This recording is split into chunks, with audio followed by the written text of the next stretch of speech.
తాకట్లో ఉన్న బంగారాన్ని విడిపించి ఆ రోజున మార్కెట్ ధర కట్టి మిగిలిన డబ్బును మీకు అందిస్తుంది కొమ్మూరి గోల్డ్.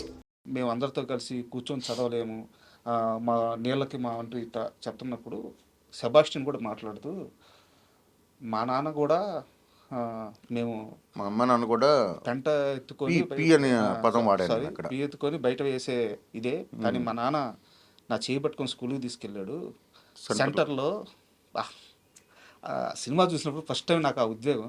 సెంటర్లో నిలబడినాడు చూడు ఒక ఆయన, చేతిలో పుస్తకం పట్టుకొని దారి ఎటు పోవాలో ఒక వేలు చూపిస్తూ అంబేద్కర్ గారు. అవును, అంటే జీవితంలో ఎన్ని దెబ్బలు తిన్న మనిషి, ఆ, ఎన్ని సంఘటనలు చూసిన మనిషి, ఎంత కదిలిపోయిన మనిషి ఆ ఒక్కలేని రాయగలడు. అంబేద్కర్ గారి గొప్పతనం, ఆయన జీవితం అంతా చెప్పింది అదే, నేర్పించింది అదే. ఒక జాతి మొత్తానికి సారీ, జాతి అనే ఓడి కూడా తప్పు సార్, ఒక దేశం. జాతి అనేది వర్డ్ తప్పు కదా, దాన్ని మనం తప్పు చేసేసాం. జాతి అంటే ఒక సమూహం. అంబేద్కర్ గారిని జాతి అని అన్నాం. నేను అది చెప్తున్నాను. ఓకే. ఒక దేశం మొత్తానికి ఆయన ఇచ్చిన సందేశం ఒక నాలెడ్జ్, మైండ్ని పెంచుకోండి, నాలెడ్జ్ని పెంచుకోండి, ఆయన ఇచ్చిన సందేశం. అలాంటి అంబేద్కర్ గారి మీద సినిమా లెవెల్లో అలాంటి ఒక గొప్ప లైన్ రాయడానికి ఎంత గట్స్ కావాలి, ఎంత ధైర్యం కావాలి, ఎన్ని బాధలు పడి ఉండాలి. Thank you. ఆ డైలాగ్ ఎలా వచ్చింది ఒకసారి అది చెప్పండి. అది నిజంగా రైటింగ్ అనేది ఎవరు డిస్క్రైబ్ చేయలేరు. ఎవరైనా చేశారంటే కూడా అది అబద్ధం అవుద్ది. సరే, రైటింగ్ ఎప్పుడూ డిస్క్రైబ్ చేయలేము. రైటింగ్ ఏంటంటే కొత్త ఫ్లో ఆఫ్ థాట్స్ ఉంటాయి కదా, ఆ టైంకి ఏదొచ్చి కూర్చుంటుంది అన్నదే మనకి ఇది. అదేంటంటే కొన్ని సంవత్సరాల పాటు మనం చేసిన అభ్యాసం, చదివిన పుస్తకాలు, మన మైండ్లో ఉండే ఐడియాలజీను ఆ టైంకి అది పడితే బాగుంటుందేమో అని అనిపిస్తుంది. ఇప్పుడు వినాయకుడు డైలాగ్ ఉంటుంది కదా, అవును, అది కూడా ఆ డైలాగ్ కూడా ఎలా వచ్చింది అంటే నాకు నిజంగా తెలియదు. వినాయకుడి తల తెగిపోతే అతికించడానికి వినాయకుడి తల అతికించడానికి దేవుడు వచ్చాడని రాసిన అదే పుస్తకాలు ఏకలవ్యుడు బొట్టనవేలు అతికించడానికి దేవుళ్ళు ఎందుకు లేరు అన్నది నీకు తెలిసినప్పుడు అప్పుడు ఇదంతా ఏమి ఉండదని చెప్తాడు ఆయన. అది అది అలాగే రాసే ఉన్నట్టు ఇప్పుడే అది చెప్పలేము, నిజంగా చెప్పలేము నేను కూడా. అయితే మీ బ్యాక్గ్రౌండ్ చాలాసార్లు చెప్పున్నారు కాబట్టి నేను లోతుల్లోకి వెళ్ళలేదు. ఒక శ్రీకాకుళం అనే ఊర్లో చదువుకునే ఒక కుర్రాడు, దేని మీదో అతనికి ఒక విరక్తి వచ్చింది. సమాజం మీదో, చదువు మీదో, మనుషుల మీదో, తన పేదరికం మీదో, తను తన చుట్టూ ఉన్న పరిస్థితుల మీదో అతను దూరంగా, అందరినీ వదిలిపెట్టి దూరంగా వెళ్ళిపోయాడు. బట్ దూరంగా వెళ్ళిపోయిన వ్యక్తి ఇంత సాహిత్యాన్ని, ఇంత సామాజిక స్పృహని ఎలా తెచ్చుకోగలిగారు? అది లోన్లీనెస్ అండి. ఇప్పుడు నాకు నేను వెళ్ళిపోయినప్పుడు ఉన్న 10 ఏళ్ళు జర్నీ ఏదైతే ఉందో, ఆ 10 ఏళ్ళలో విపరీతమైన ఫస్ట్ ఇయర్ అంతా చాలా హ్యూమిలేషన్ ఉండింది. అప్పటికి 10th పూర్తయింది, అంతకుమించి ఇంకేం లేదు కాబట్టి 10th అంతే, 10th పూర్తయింది, ఇంకేం చదువుకోవాలి అంతే నా ఎడ్యుకేషన్ ఈ రోజుకి. వెళ్ళిన తర్వాత మెడ్రాస్ అంటే ఒక ప్లేస్లో చాలా వివక్ష ఉండేది. అంటే నేను పనిచేసే ప్లేస్లో ఉన్నా, అది ఇప్పుడు అలాంటివన్నీ ఉండదు కానీ భాషా వివక్ష ఉంటుంది. అంటే నీకు తమిళ్ రాదు కాబట్టి నువ్వు అప్పుడు ఖచ్చితంగా మైనారిటీ అవుతావు. అంటే ఈ వివక్ష అనేది రకరకాల రూపాలు ఉంటుంది, అంటే ఎదుర్కొన్నవాడిగా తెలుస్తుంది. సో ఆ వివక్ష, దీంతో పాటు అమ్మా నాన్న లేకపోతే 15 ఏళ్ళ కుర్రవాడికి ఏముంటుంది ఆ టైంలో, విపరీతమైన ఫ్రెండ్స్ ఉండాలి, సర్కిల్ ఉండాలి. అప్పుడప్పుడే మనం అడల్సెన్స్లోకి వెళ్తాం, ప్యూబర్టీ దాటిన ప్లేసు. సో మనం పెద్దవాళ్ళం అవుతున్నామని మనకు ఒక కాన్ఫిడెన్స్ ఉంటుంది. అమ్మ నాన్న ఉండాలి, గైడ్ చేసేవాళ్ళు ఉండాలి. ఇదంతా కంప్లీట్గా మనం రాంగ్ ట్రాక్లోకి వెళ్ళడానికి చాలా మంచి టైం అది. సో లక్కీగా ఏంటంటే నేనున్న ప్లేస్కి చాలా దగ్గరలో ఒక లెర్నింగ్ లైబ్రరీ ఉండేది. ఓకే. సో మిగతా టైంలో చేయడానికి పనేం లేక పుస్తకాలు చదువుకోవడం అంతే. ఇందులో నేనేమో గొప్పగా ఏదో అనుకొని చేశాను అన్నదానికి ఏం లేదు. పుస్తకాలు చదువుకోవడం అనేది మామూలు కాలక్షేపం పుస్తకాలు.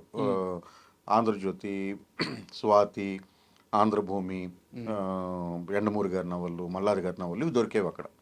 సో అవి చదవడం తర్వాత ఒక చిన్న ఇంట్రెస్టింగ్ ఇన్సిడెంట్లో ఊరికనే ఒక మీ అక్షరాలన్నీ ఈ గుండ్రంగా జిలేబీలాగా ఉంటాయని వాళ్ళు ఆట పట్టించేవారు నాతో పాటు పనిచేసే కొలీగ్స్. మీవి 56 అక్షరాలు, వాళ్ళకి 56 ఉండవు, వాళ్ళకి 26. సో 26 అక్షరాలతో మా లాంగ్వేజ్ ఉంటుంది. మా లాంగ్వేజ్ నువ్వు ఎప్పటికైనా నేర్చుకోగలవా, మీరు ఒక పేరా కూడా చదవలేవు అన్నప్పుడు అది పట్టుదలతో నేను ఒక 6 నెలల్లో చదవడం నేర్చుకున్నాను. ఓకే. అంటే మామూలుగా ఓకేగా చదవడం నేర్చుకున్నాను. తర్వాత ఇది ప్రాక్టీస్ ఇంకా. సో తమిళ్ ఒకసారి చదవడం మొదలుపెట్టిన తర్వాత తమిళ్ తాలూకా టేస్ట్ నాకు బాగా నచ్చింది. అంటే వాళ్ళ లిటరేచర్ టేస్ట్, తర్వాత ఎక్కువగా నాకు బాగా ఎక్కిందంటే అప్పుడే టీవీలు రావడం, టీవీలో మంచి ప్రోగ్రామ్. ఇప్పుడు దూరదర్శన్ వచ్చిన కొత్తలో అద్భుతమైన ప్రోగ్రామ్స్ వచ్చావు తెలుసు కదా.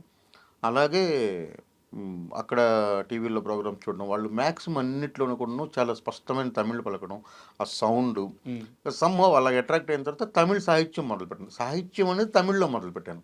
తెలుగులో నేను సాహిత్యం ఏమీ చదువుకోలే, చదివినంత పల్పే. కానీ తమిళ్లో సాహిత్యం చదివిన తర్వాత ఇంకా ప్యారలల్గా రాజేష్ కుమార్ అని ఒక ఆయన ఉండేవాడు, ఆయన నవళ్ళు బాల అని ఇద్దరు ఉండేవారు, వాళ్ళిద్దరు బాలకుమార్ అని ఒక ఆయన, తర్వాత ఇలా ఒక 10-15 మంది రైటర్స్ ఉన్నారు. వాళ్ళ పుస్తకాలు రెగ్యులర్గా చదువుతుండేవాడిని, అంతే లెర్నింగ్ లైబ్రరీలోని.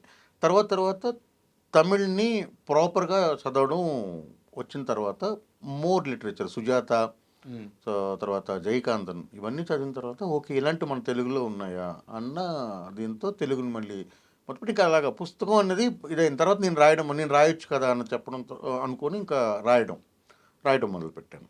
ఓకే, అంతే. తరుణ్ కుమార్లో ద్రవిడ రెవల్యూషన్ థాట్ ప్రాసెస్ చాలా ఎక్కువ ఉన్నాయంటే ఒప్పుకుంటారా? ద్రవిడ రెవల్యూషన్ థాట్ ప్రాసెస్ అని కాదు, మీరు ఎప్పుడైతే ఒక 15 నుండి 25, 20-30 ఏళ్ళ వరకు మీ జీవితంలో ఏం జరుగుతుందో అది మీకు లైఫ్ టైం మొత్తం ఇది ఉంటుంది. అంటే మీరు చుట్టూ చూసే మనుషులు, మీరు కావాలంటే ఎవరితోనైనా మీరు మాట్లాడచ్చు. ఆ 10 ఏళ్ళు చాలా ఇంపార్టెంట్. ఆ టైంలో మనం స్కూల్కి వెళ్తున్నాం, కాలేజీకి వెళ్తున్నాం, కాలేజీలో తిరుగుతున్నాం, ఫ్రెండ్స్తో తిరుగుతున్నాం, అక్కడ మనకు లైఫ్ ఏర్పడుతుంది. అంటే అదొక ఫిక్స్డ్ లైఫ్. మనం పొద్దున్న వెళ్తాం, కాలేజీకి వెళ్తాం, ఫ్రెండ్స్తో తిరుగుతాం, క్లాసులకు వెళ్తాం, ఎవరు అమ్మాయి ఉంటే అమ్మాయిని ఇష్టపడతాం, లేకపోతే అమ్మాయి ఎవరో మనల్ని ఇష్టపడవచ్చు, లేకపోతే సినిమాలకు వెళ్తాం, లేకపోతే ఏదో వ్యసనాల వైపు వెళ్తాం, ఏమీ లేకపోతే ఇంకేదో కాంపిటేటివ్ ఎగ్జామ్కి వెళ్తాం, ఆ తర్వాత పాస్ అవుతాం, జాబ్లోకి వెళ్తాం. ఇది ఒక ప్రాసెస్ అవుతుంది. అలా కాకుండా మీరు ఒక పీడిత ఇప్పుడు నేనున్నది ఎంత నాలాంటి వాళ్ళతోనే నేను పని చేసుకుంటూ వచ్చాను ఫస్ట్ అంతా. అంటే ఏదో కష్టంతోనే. సో ప్రతి మనిషికి ఒక స్టోరీ ఉంటుంది. అట్ ద సేమ్ టైం మీరు ఎప్పుడైతే మోర్ ఆ ఏజ్లో ఎక్కువ చదవడం, ఇప్పుడు ఇందులో నేను చేసిన ఇప్పుడు మన ముందు తరం అంతా కూడా, నా ముందు తరం అంతా కూడా అలా చేసిన వాళ్ళే. అందుకని వాళ్ళు అర్బన్లో ఉన్నా సరే వాళ్ళు చాలా పెద్ద, అంటే కేఎన్వై పతంజలి లాంటి ఒక రైటరు రాజుల కుటుంబంలో పుట్టి, కృపాం రాజుల కుటుంబంలో పుట్టి, అంటే పుట్టుకతోనే వాళ్ళు మంచి స్థితిమంతులు. అలాంటి ఆయన కంప్లీట్గా పేద ప్రజల పక్కన నిలబడి పేదల కోసం ఎందుకు రాశారు ఆయన అంటే జస్ట్ ఇలాంటిదే. అంటే వాళ్ళ అప్పుడు ఏ వాతావరణంలో పెరిగారు అన్నది ఇంపార్టెంట్. సో ద్రవిడ ఉద్యమం కూడా ఏంటి, ద్రవిడ ఉద్యమం రెవల్యూషన్ అంటే ఎల్టీటీ సైడ్ నుండి చూసుకుంటే వాళ్ళకున్న నొప్పి ఏంటనేది మనకు తెలియదు. కాబట్టి మనం మా ఫ్యామిలీ మ్యాన్లో చూసిన ఎల్టీటీ అనేది ఎల్టీటీయే కాదు, అది మనం ప్రామాణికంగా తీసుకోలేం కదా. సో ఎల్టీటీ ఏంటి అనేది మన లోపలికి వెళ్ళి డెప్త్ మనకు తెలిసినప్పుడు ఎల్టీటీ మీద వచ్చే అభిప్రాయం వేరే ఉంటుంది. And for more videos, please subscribe to iDream. Please subscribe to iDream. Please subscribe iDream. And please subscribe to iDream. For more videos, subscribe to iDream. please like, share and subscribe to the channel. Congratulations, iDream. Subscribe to iDream. Subscribe to iDream. So subscribe to iDream Media. iDream team andarki huge congratulations. Please subscribe iDream Media. Please subscribe to iDream. Subscribe iDream. Please subscribe to iDream. iDream అంటే నా కళల ఛానల్ను subscribe చేసుకున్న నోరు తిరుగుతలేదు, మీరైతే గంట గుర్తు కొట్టండి. For more such videos, please subscribe to iDream. Subscribe to iDream. Please subscribe to iDream. Please subscribe iDream Media. Please do subscribe to iDream. Please subscribe to iDream Media. For best entertainment and information, please subscribe iDream. And don't forget to subscribe to iDream.